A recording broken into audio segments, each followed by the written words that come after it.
I mean, he was injured. He was badly injured in his leg, right, with shrapnel, and he was hospitalized. You see the beginnings, really, of his intense alcohol use and abuse, which will ultimately, people have talked about it as self-medicating, and probably in terms of mood, it was.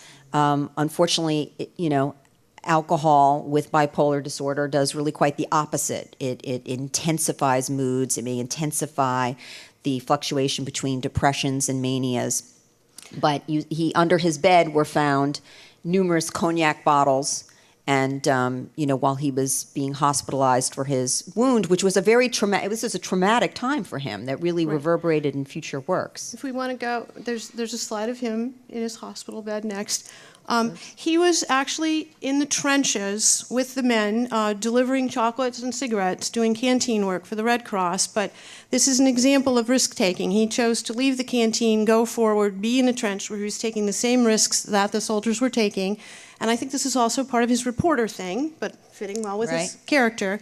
And the trench was hit by a mortar which threw shrapnel, and pretty much from the waist down, he had over 227 pieces of shrapnel embedded in his legs. He had to have multiple surgeries.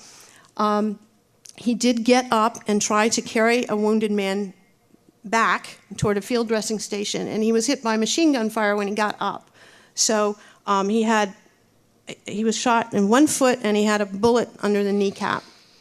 So he was in the hospital in Milan pretty much from July through the end of the war, and wasn't discharged until January, first for the surgeries, then for convalescing, and then for a lot of physical therapy to get him walking again.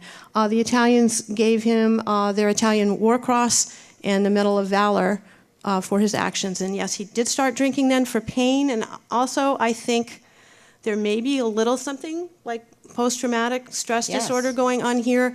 After that, he had real trouble sleeping. He was blown up at night. He was afraid to go to sleep, he would say.